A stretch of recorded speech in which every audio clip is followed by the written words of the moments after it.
अरे तुम्हारे शरीर की साधना हमारे गोविंदाय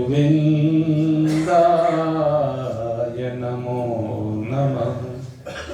श्री कृष्णाय नमो नमः। नारायणाय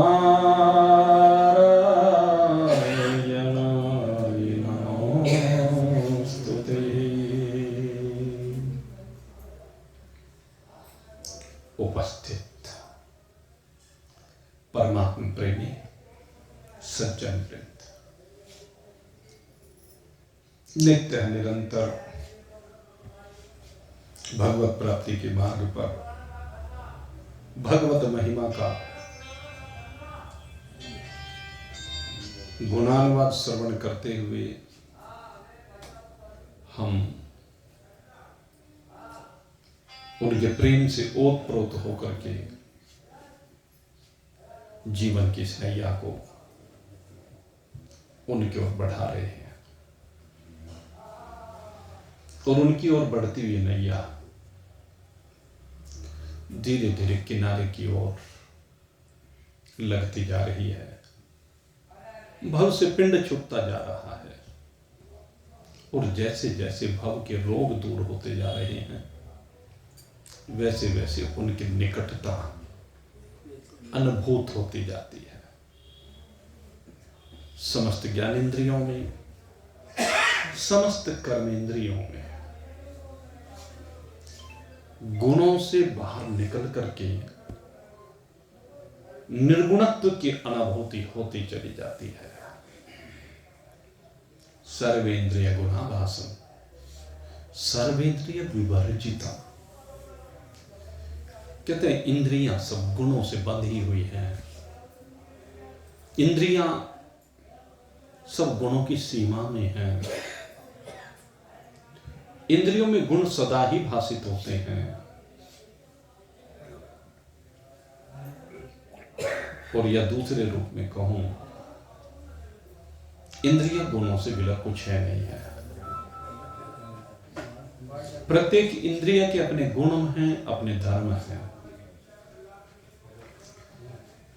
लेकिन इन इंद्रियों को जो सत्ता देने वाला है, इन इंद्रियों को जो प्रकाशित करने वाला है, वो परमात्मा ही है।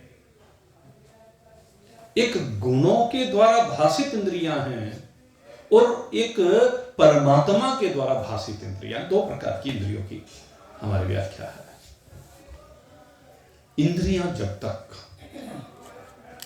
गुणों के द्वारा भासित हो रही हैं, इंद्रियां जब तक गुणों के अधीन होकर के कार्य कर रही हैं तो इस जीव को संसार में बांधने वाली है, फंसाने वाली है। और जब इंद्रियों में भासने वाली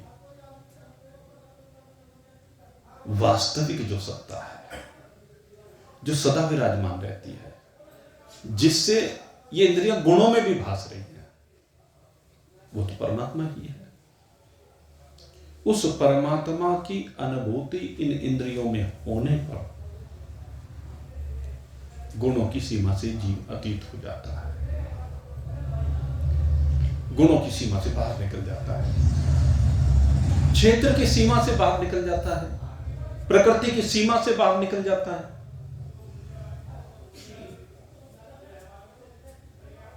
बस समझ का खेल है या डाइवर्जन का खेल है वही, शरीर वही है, इंद्रियां वही है। अब ये जीव को निर्णय करना है, जीव को वो विवेक प्राप्त करना है कि इसे गुणों में रखना है इंद्रियों को, या गुणातीत बना करके परमात्मा में विराजमान करना है। ये दो भाव है। और जो साधक होते हैं, साधकों का काम तो यही है कि इंद्रियों को गुणों की सीमा से बाहर निकल करके, उनके गुणधर्म की सीमा से बाहर निकल करके उनको परमात्मा के साथ एक रूप करते हैं। जो जो जिस गुणी, जिस जिस इंद्रिय का गुण है, धर्म है, भाव है, क्रिया है, उन सबको परमात्मा में ले जाए, उन सबका रूपांतरण परमात्मा में करते हैं। अब तक जो संसार में फंसी हुई है इंद्रियां, उनको संसार से निकाल करके परमात्मा से जोड़ दे, बस बात इतनी सी तो है। संसार में फंसी हुई है तो वो वहां भी तो किसी से जुड़ के फंसी हुई है। कान शब्द से जुड़ा हुआ है। कौन से शब्द से जुड़ा है? जिनसे संसार में आसक्ति बनती है, जिनसे संसार में फंसता है, उन शब्दों से जुड़ा हुआ है कान। आकाश का धर्म है। लेकिन वही शब्द अगर यदि जो कान ग्रहण करता है वो राम में हो जाए, उन कानों से केवल राम को ही सुनने लगे, उनसे केवल राम को ही ग्रहण करने लगे, उनसे उस भाव को ग्रहण करे जो राम काज में लगाने वाले हों, तो ये कर्मेंद्रिय राम में हो जाती है। ये कर्मेंद्रिय गुणों की सीमा से बाहर निकल जाती है, क्योंकि ये कर्मेंद्रिय राम में हो गई, राम रूप हो गई। शब्द ब्रह्म, ये ब्रह्म रूप हो जाती है वो शब्द, क्योंकि ब्रह्म रूप है तो ये भी ब्रह्म रूप ही हो जाती है, क्योंकि ब्रह्मवित् ब्रह्मेव भवति। जिन शब्दों से ब्रह्म को जाना जाता है और ब्रह्म को जानने के बाद वो सब का सब ब्रह्म ही हो जाता है, ब्रह्म रहता ही नहीं। तो इंद्रियों को राम में बनाना है, कर्मेंद्रिय को राम में बनाना है। उसके बाद त्वक इंद्रिय है। ये जो त्वक इंद्रिय है, ये त्वचा है, ये संसार का स्पर्श करता है। फिर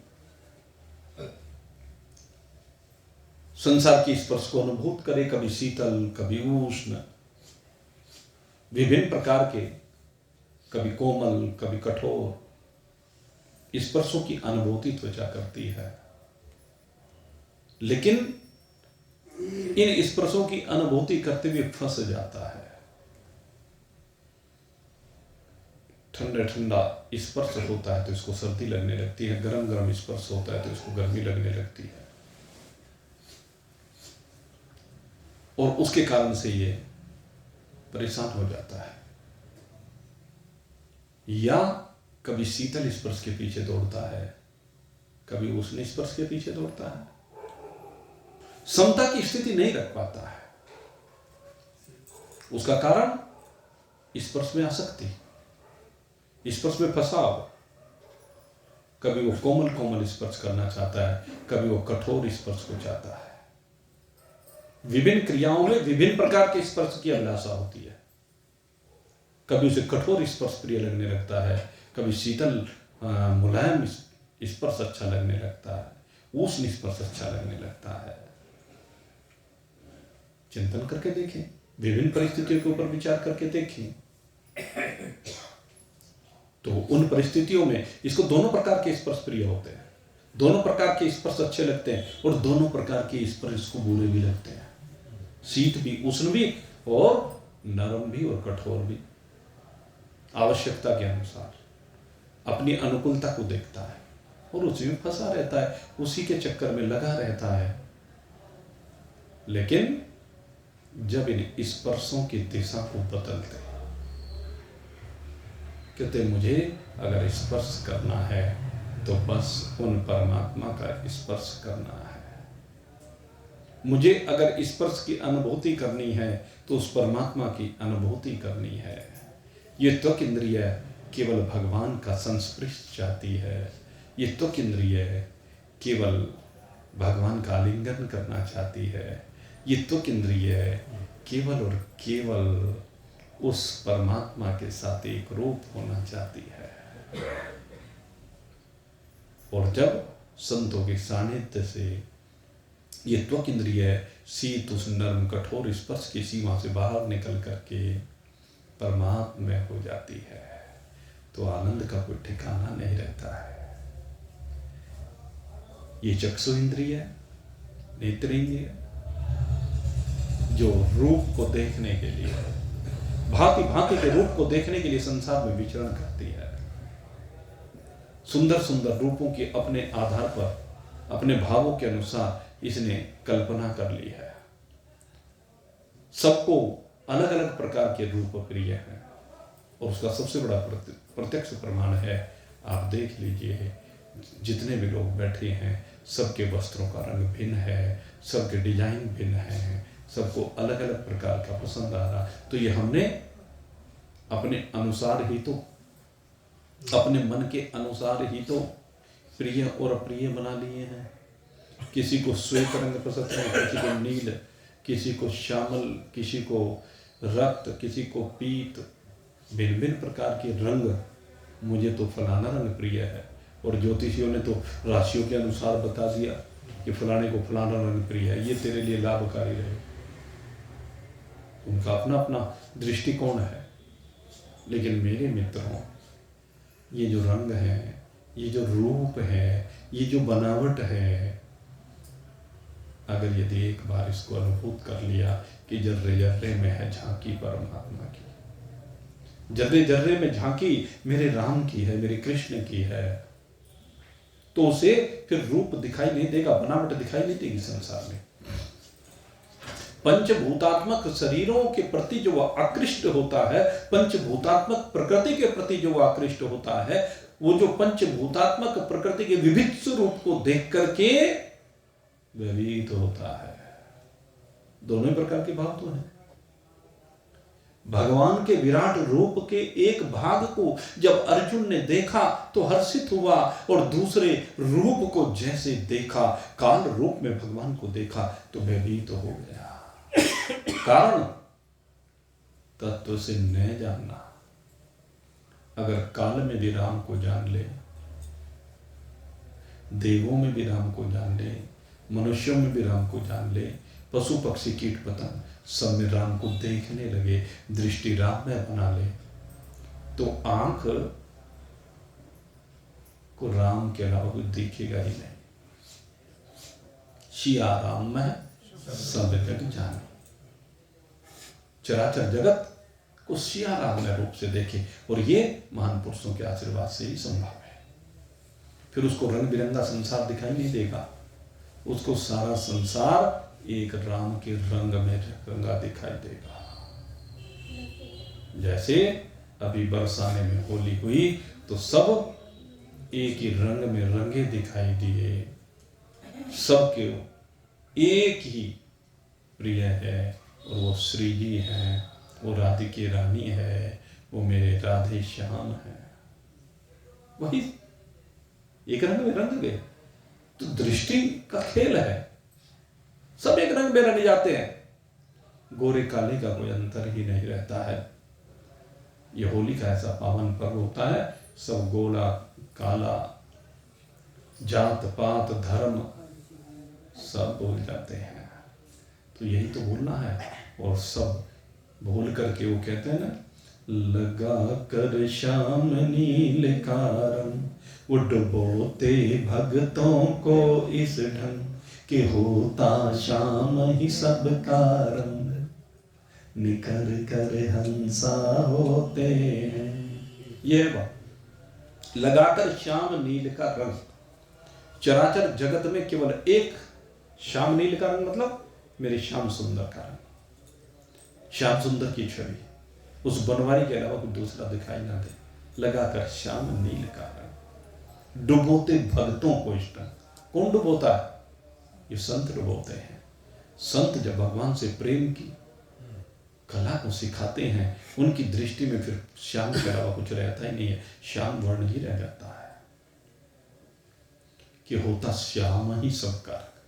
यही तो खेल है, सबका रंग एक श्याम हो जाता है, उनको श्याम के अलावा कुछ दिखता नहीं। गोपियां जब दौड़ी हुई भगवान के आह्वान पर आई तो उनको गोपियों में भी श्याम के अलावा कुछ नहीं दिखा, अपने में भी श्याम के अलावा कुछ नहीं दिखा। यह दृष्टि ज्ञान में कृत्वा पश्चित राममय जगत, श्याममय जगत, ब्रह्ममय जगत।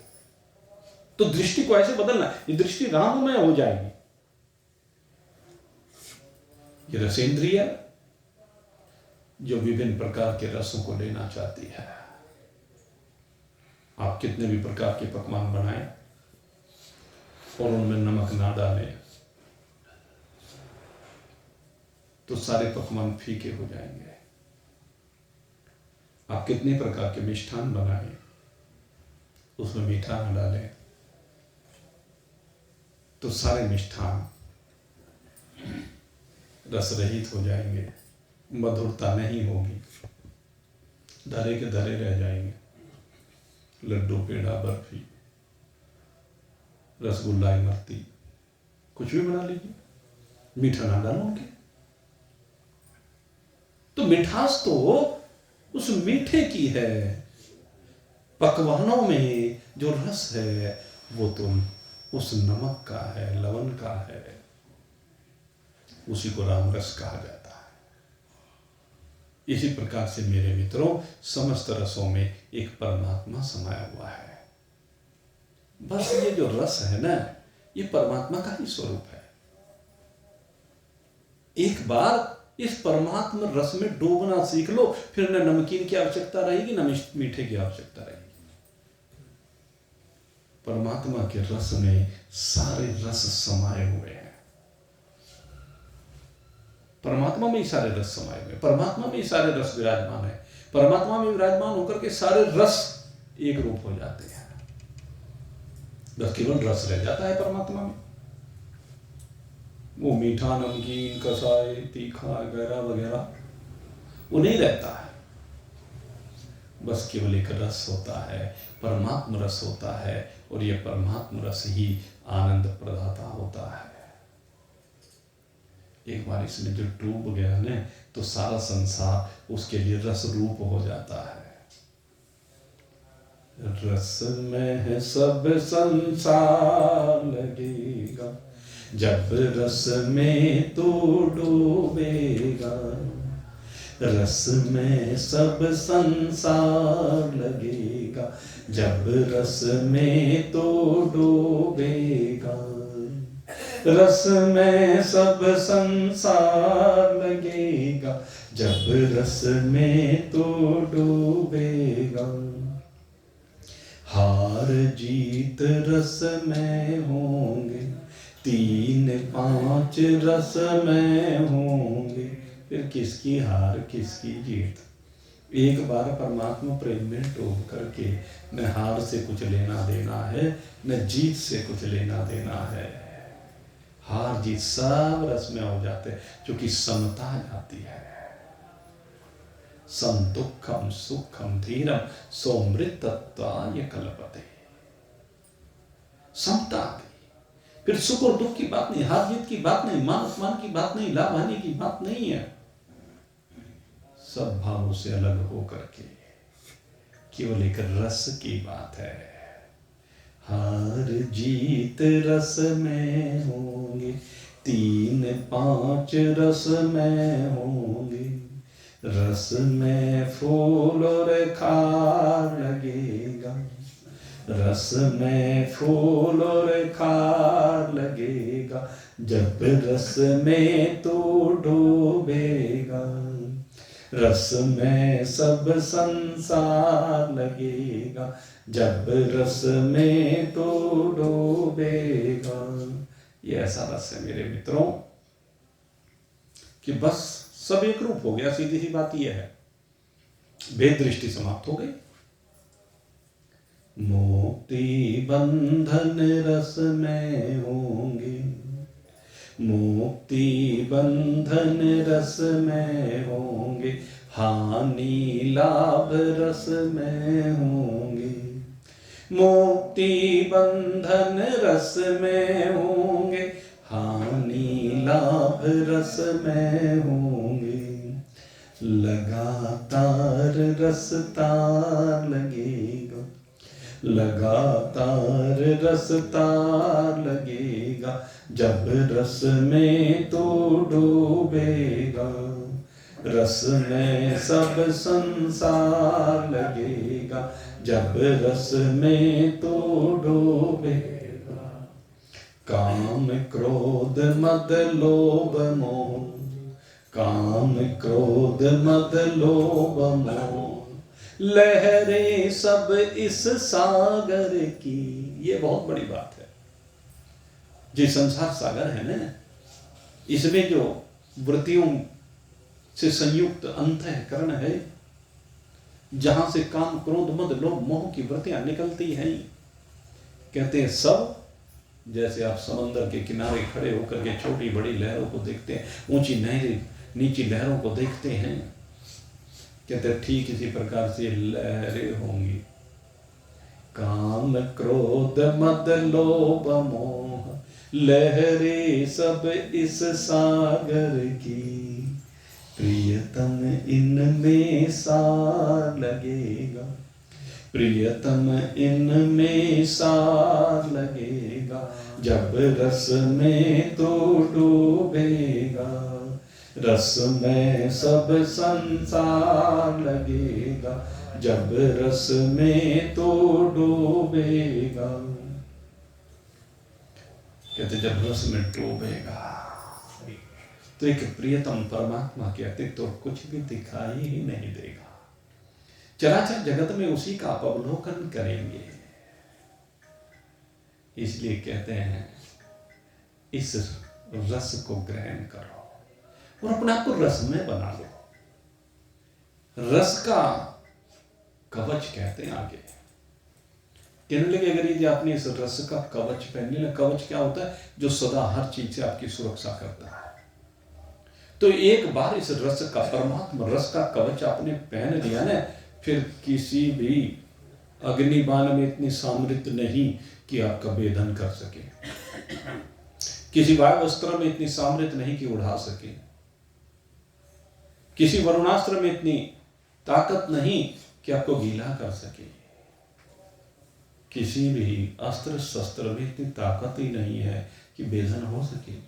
इसलिए रस का कवच पहन कर नीरस जीवन का परित्याग करो, रस का कवच पहन कर नीरस जीवन का परित्याग करो, रस में अपरम पार लगेगा, रस में अपरम पार लगेगा, जब रस में तो डूबेगा, रस में सब संसार लगेगा, जब रस में तो डूबेगा। इन विषयों के रस में क्यों डूबे पड़े हो? इन विषयों के रस में क्यों आसक्त हो रहे हो? छोड़ो, इन रसों की सीमा से बाहर निकलो। क्यों घ्राणेन्द्रिय से ये सुगंध और दुर्गंध का ग्रहण करते हो? वायु का धर्म तो केवल गंध है, क्या सुगंध और क्या दुर्गंध।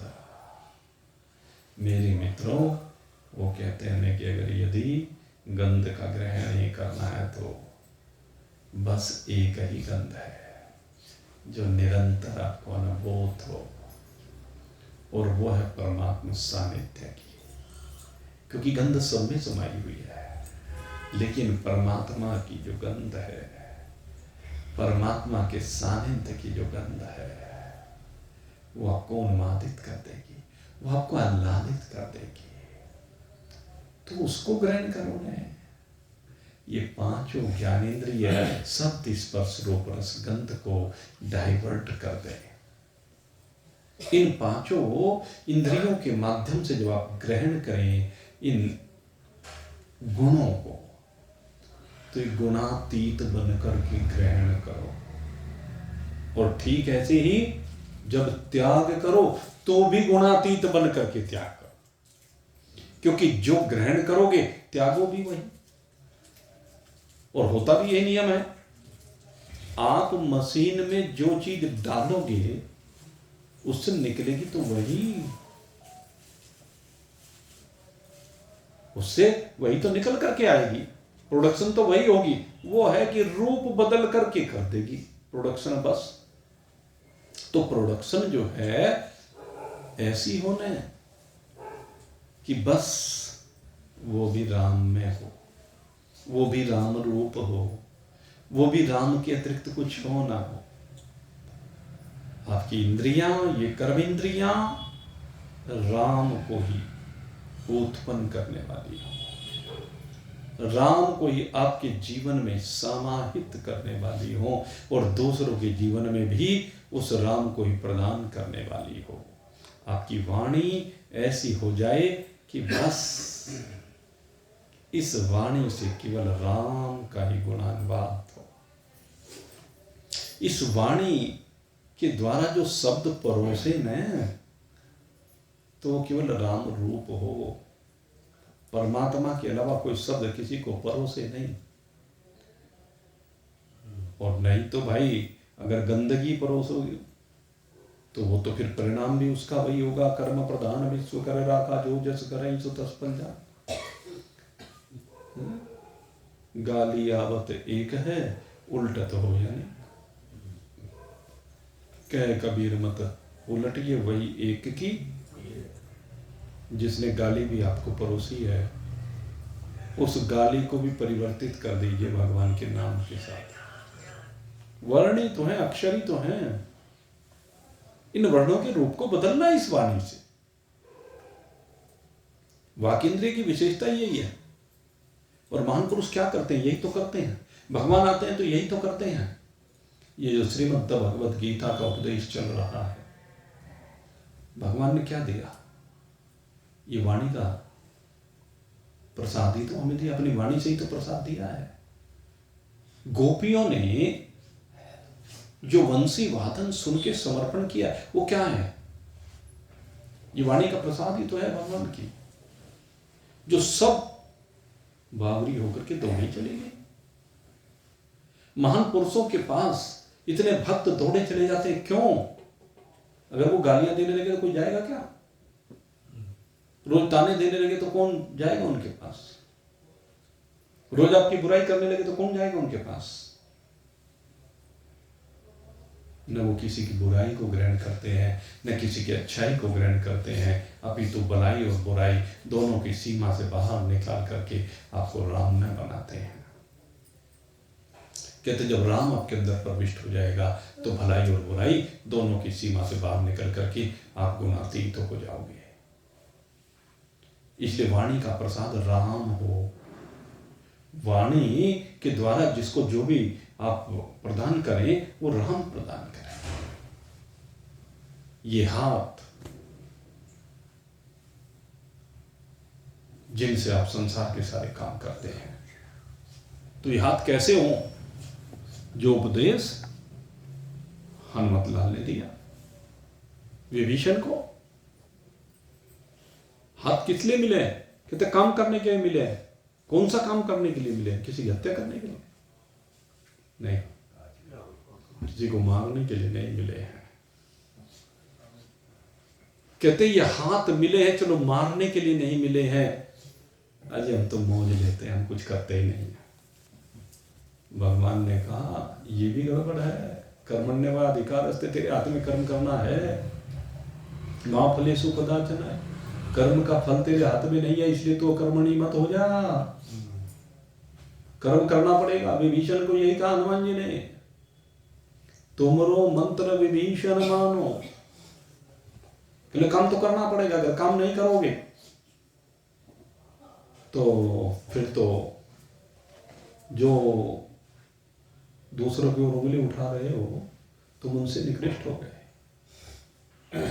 काम हनुमान जी तो आत्मज्ञानी है। हनुमान जी को चराचर जगत में एक राम के अलावा कुछ दिखाई नहीं देता है। उनके तो हृदय में राम ही समाये हुए, उनको क्या काम करने की आवश्यकता है? कहते हैं विभीषण को कहते हैं कि मुझे फिर भी आवश्यकता है, मैं फिर भी काम करता हूं। भगवान स्वयं भी कहते हैं, कहने लगे यद्यपि आपने पीछे तीसरे चौथे अध्याय में जब कर्मयोग का वर्णन चल रहा था तो उस समय सुना था। तो भगवान कहते हैं कि मैं किसी के कर्म से नहीं बंधा हूं, न मुझे कुछ कर्म करने की आवश्यकता है, लेकिन फिर भी मैं सावधान होकर के कर्म करता हूं। भगवान किसी सांप और वरदान से बंधने वाले नहीं है। हम कह देते ना कि भगवान का उतना वो फलाने ने सांप दे दिया इसलिए हो गए। नारद श्राप एक बार देना, वो था ना क्या, नारद जी ने एक बार श्राप दिया। नारद श्राप दीन एक बार। तो पार्वती जी को बड़ा अचंभा हुआ कि हमने ऐसा कहा अपराध रमापति की ना, कहले भगवान ने ऐसा क्या अपराध कर दिया कहते हैं भगवान अपराध नहीं करते हैं, लेकिन सृष्टि चक्र को चलाने के लिए समय समय पर भक्तों के बीच में अवतरित होकर के उनके ऊपर कृपा करने के लिए आते रहते हैं, आकर के सब काम करते हैं। वनवास में भी जाते हैं, लड़ाइयां भी लड़ते हैं, दुष्टों का संहार भी करते हैं, भक्तों के ऊपर कृपा भी करते हैं, सारे काम करते हैं। तो हनुमान जी कहते हैं भाई तुम राम जी का नाम लेते हो, राम जी के भक्त हो, कुछ काम भी करो। और ये तन इसीलिए मिला है। मैं फिर आपको बार बार इस बात के लिए मैं भी बार बार सचेत करता हूं। कहते हैं सब काम आप अपनी इच्छा से कर रहे हो, अच्छी बात है जो भी कर रहे हो, लेकिन भाई राम काज भी करो। राम का काज करना इस शरीर का सबसे बड़ा फर्ज है। और हनुमान जी की तरह हो जाओ तो फिर तो कहने क्या, राम काज करिबे को आतुर रहे, आकुल व्याकुल रहे, बेचैन रहे, उत्सुक रहे, पीछे नहीं पैर भी। अब जब भी काम की बारी आए, कहने कोई राम काज हो रहा है, उसमें सहयोग करने से हो गए उल्टे पीछे हो गए, गुम हो गए और छिप गए, कभी कुछ करना ना पड़ जाए, कहीं से कोई सामान उठा करके रखना ना पड़ जाए। अजी हम करेंगे ये काम, हमारी शान के खिलाफ हमें इतने बड़े आदमी, हमारे लिए काम करना बनता है? भगवान कृष्ण से बड़े हैं क्या कोई, जो झूठी पत्थर उठाने का काम अपने जिम्मे लेते हैं? भगवान में तो कोई संकोच नहीं कर रहे हैं, लेकिन हमें संकोच होता है। अच्छा कोई क्या कहेगा? मेरे मित्र यही कहेगा कि बात देखो क्या समर्पण है, इतना बड़ा आदमी होकर भी, इतना सम्मानित व्यक्ति होकर भी देखो राम जी के काज में कैसा दिल से लगा हुआ है, ये कहेगा। सोच को बदलने की जरूरत है। वो गिलहरी राम जी का काज तो कर रही है और पूरी लगन के साथ कर रही है, बार बार जाती है, पानी में लोटपोट होती है, वहां फिर रेत में लोटपोट होती है और रेत को लेकर आती है, फिर धुड़धुड़ी लगा करके रेत को झाड़ती है, फिर जाती है। हनुमान जी कहने लगे पैर के नीचे आकर के लिए कहने और बढ़िया, ये भी शरीर इसमें राम के काज में लग जाएगा, यहीं पर इस शरीर में से कुछ तो मिट्टी निकलेगी, कुछ तो रेत निकलेगा, कुछ तो पंचभूतात्मक है, इसमें जो भी कुछ बचेगा वो भी पुल में लग जाएगा। ये भाव की बात है। तो इस शरीर का कुछ नहीं होने वाला। शरीर असमर्थ है, पता है, शरीर में बीमारियां हैं, असमर्थ है, पता है, लेकिन उसके बावजूद भी तुम रोटी नहीं खाते हो क्या, कपड़े नहीं पहनते हो क्या, अपने रोजमर्रा के काम नहीं करते हो क्या? थोड़ा सा अगर राम जी का काज कर दिया तो क्या घट गया? विचार करके देखें। नहीं पीछे पीछे खड़े रहते, पीछे नहीं आगे रहने की आदत बनाओ। राम जी के काम में आगे रहो, संसार के काम में भले पीछे रहो, कोई फर्क नहीं पड़ता। अगर राम जी के काम में आगे हो तो राम जी तुम्हारे आगे ही है सदा। इसलिए ये जो भगवान ने हाथ दिए हैं ये काम करने के लिए, राम जी के काम करने के लिए दिए हैं। ये जो पैर दिए हैं, कहते हैं इन पैरों का उपयोग तभी है जब इन पैरों के द्वारा आप चल करके राम जी के काम करने के लिए बढ़ते जाए, बढ़ते जाए। हाथों पैर का बड़ा दिव्य है, वो कॉम्बिनेशन है, दोनों एक दूसरे के साथी बन करके राम कार्य में लगे, करें राम जी के काम को। क्योंकि राम कार्य करने के लिए कुछ ना कुछ जाना तो पड़ेगा, तो पैर ही तो लेकर के जाएंगे। तो इस प्रकार से इन इंद्रियों को राम के काज में लगाओ। ये इंद्रियां राममय हो जाएं, आपके हाथ राममय हो जाए, आपके चरण राममय हो जाए। जहां जहां भी राम जी के चरण पड़ जाते हैं वो स्थान तीर्थ बन जाते हैं। और मैं आपको बता दूं, जहां जहां भक्त के चरण पड़ जाते हैं मेरे मित्रों, सच्चे मायने में तीर्थ तो वही हो जाते हैं। क्योंकि जहां भक्त के चरण पड़ते हैं वहीं पर भगवान प्रकट हो जाते हैं, दोनों का मिलन हो जाता है और वास्तव में तीर्थ तो तभी बनता है, पहले तीर्थ नहीं बनता है। भक्त है तो भक्त की पुकार पर भगवान है, और भक्त के सामने जब भगवान आते हैं तब वो तीर्थ बनता है। गंगा ही तो बहुत जगह बह रही है, लेकिन हर जगह गंगा पर तीर्थ नहीं है।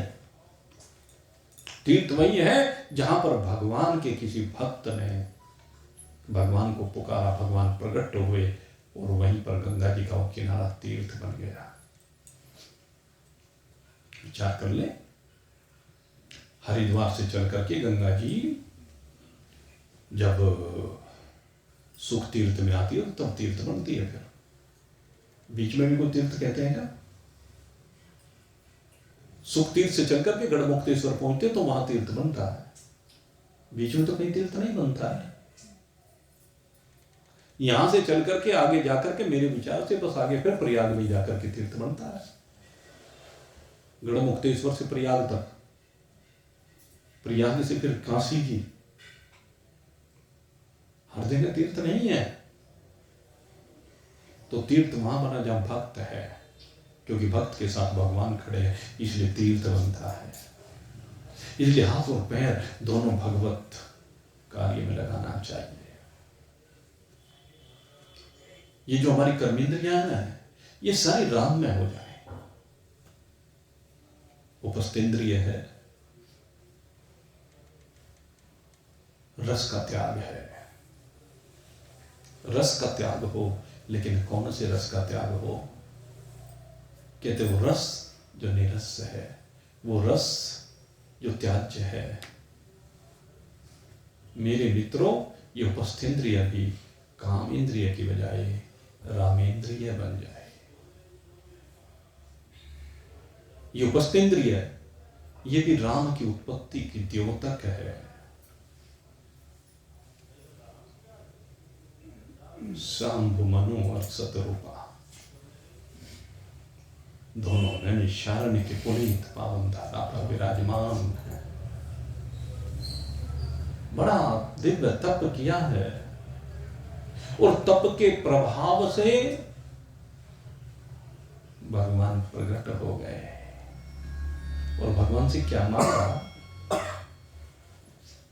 हूं तुम्हारी समान तुम सन कवन दुरा।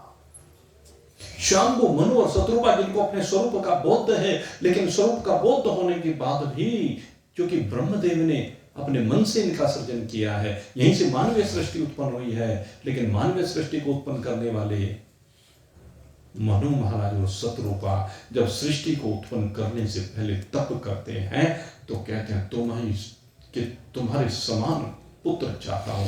अर्थात जब मैं संसार का सृजन कर रहा हूं तो सृजन करते हुए भी वो चाहते हैं कि मेरी संतान राम जैसी संतान हो। मेरे यहां संतान भी पैदा हो तो राम के रूप में हो। तो काम तभी राम बन सकता है जब आपकी भावना ये हो। उपस्थेंद्रिय, ये मेरे मित्रों, ये भी राम में आपको जीवन परोस सकती है, लेकिन काम की सीमा से बाहर जब आपका मन राम में होगा, भावना राम में होगी। और आप संसार में जब गंध का प्रवाह करते हैं तो दुर्गंधी का ही प्रवाह क्यों? प्रेरणा लीजिए ऋषभदेव जी से। भगवान ऋषभदेव सब कुछ का त्याग करके अवधूत वृत्ति के साथ जंगल में पड़े रहते हैं, और जंगल में पड़े पड़े उनको इस बात का भी बोध नहीं रहा कि कहां मलमूत्र हो गया। शरीर मलमूत्र में सना रहता है, लेकिन मलमूत्र भी कहते हैं सुगंधि का प्रवाह करता है, वहां दुर्गंधि नहीं है। ये है राम में जीवन। जैसे कस्तूरी मृग होता है तो उसके मल से भी सुगंध आती है,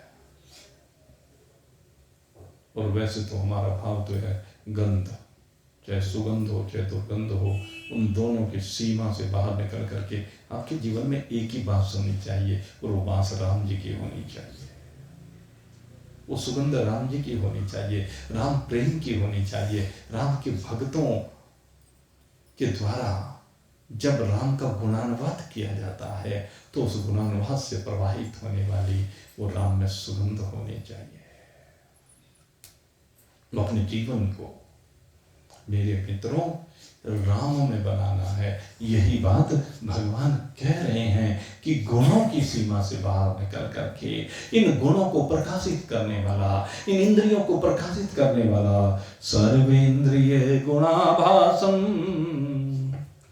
कहते हैं, जो सब इन इंद्रियों को प्रकाशित करने वाला है, सर्वेंद्रिय विवर्जितम, वो परमात्मा जो इंद्रियों से रहित है, लेकिन फिर भी वही कहा सर्वतः पाणिपादं तत् सर्वतो अक्षरशिरो मुखम सर्वतः श्रुतिमल्लोके सर्वमावृत्य तिष्ठति।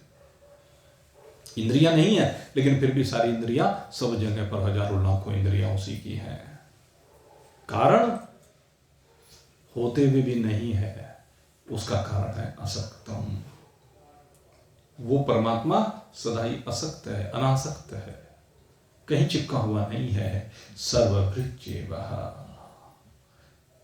कहते हैं जो संसार का भरण पोषण करने वाला है, सबका पालन करता है, लेकिन पालन करते हुए भी सबसे सदा विलग रहता है।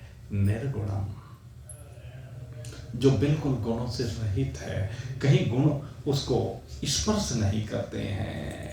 गुण प्रोक्त है, निर्गुण होते हुए भी सारे गुणों को ग्रहण करने वाले, सारे गुणों से संयुक्त, लेकिन सारे गुणों का मतलब सब कुछ को करने के बाद भी अनासक्ति का भाव होने के कारण, असंगता का भाव होने के कारण वो कहीं भी गुणों से बंधे हुए नहीं है।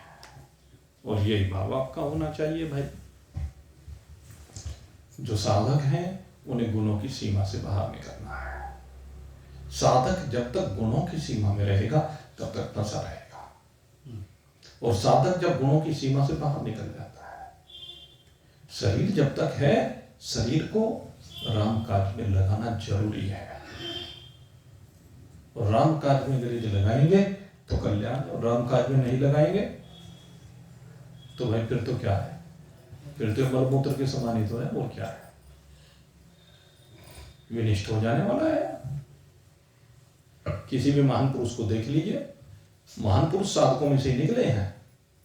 महान पुरुष को कहीं अलग से थोड़े ना आते हैं, संसार में इन साधकों में से निकलते हैं। इन साधकों में जो कर्म योगी बन जाता है, जो भक्ति योगी बन जाता है, और जो ज्ञान योगी बन जाते हैं, वही तो महान पुरुष हैं। जिनको भी हम स्मरण करें, अपने आसपास देखें, वो उनकी महानता के कार्यों को देखें, उनसे प्रेरणा लें। और भाई आपने चाहे जितनी भी संपत्ति कमा ली, वो संपत्ति संसार के काम में कितनी ही लगा ली, वो संपत्ति परिवार के काम में कितनी ही लगा ली, कोई पूछने वाला नहीं है, कोई बताने वाला नहीं, गुण गाने वाला नहीं है। अच्छा एक बात बताओ, पहले जो करोड़ोंपति अरबोंपति सेठ चले गए, उनके वंश तो चल रहे हैं। देखा कभी वो उनके नाम लेते हैं? देखा कभी? एक आध कोई बदलाव होगा बस। इतनी करोड़ों अरबों की संपत्ति दे करके चले गए, शामली में भी नहीं जाने कितने चले गए। आधे शामली के मालिक कहा करते थे कई लोगों को, इतनी प्रॉपर्टियां पड़ी हुई हैं, जिधर देखोगे जो उधर ही प्रॉपर्टी, उधर ही प्रॉपर्टी। उनकी संतान भी उनका नाम नहीं लेती। अरे जितनी प्रॉपर्टी तुम अपने बच्चों को दे करके गए हो, अगर इसमें से एक अंश समाज को देकर गए होते, इसका एक अंश समाज को देकर गए होते, तो समाज सदा सदा के लिए ऋणी बढ़ जाता है। यद्यपि ये भाव नहीं होता है, लेकिन बता वो ऋणी हो जाता है। सदा सदा के वो गुणगान करता है, वो अमर हो जाता है। जो राम का काज करता है, राम जी के भक्तों का काज करता है, उन्हीं के नाम अमर होते हैं। विवेकानंद, परमहंस, ज्ञानेश्वर, नामदेव, तुकाराम, भगवान शंकराचार्य, ये क्या करके गए? इन्होंने राम काज के लिए जीवन को खपा दिया, इसलिए वो आज तक मरे नहीं। वो मर नहीं सकते क्योंकि उन्होंने राम काज के लिए अपने आप को समर्पित किया है। इसलिए मैं कहता हूं अपने आप को राम काज के लिए हमें समर्पित करना है, इंद्रियों को राम काज के लिए समर्पित करना है। ये शरीर राम काज के लिए मिला है। इस बात को भगवान की समझें और गुणों की सीमा से बाहर निकल करके राम जी की सीमा में आए, और राम जी की सीमा में आने पर सीमाएं समाप्त हो जाती हैं, असीम हो जाते हैं। राम जी के गुणों को ग्रहण करने से आप गुणों की सीमाओं से बाहर हो जाते हैं, गुणातीत हो जाते हैं, क्योंकि राम जी गुणातीत हैं। उनकी उपस्थिति जब अनुभव होती है, आप भी असीम अपार अनंत खंड निरवय निराकार निर्गुण अविनाशी हो जाते हैं। तो इस बात को समझिए और समझ करके आनंद मनाइए। इन्हीं स्वभावों के साथ आज के सत्संग को यहीं पर विश्राम दे रहे हैं। कल फिर आपकी सेवा में उपस्थित होंगे भाई। तब तक के लिए जय राम जी। बोलिए सच्चिदानंद भगवान की।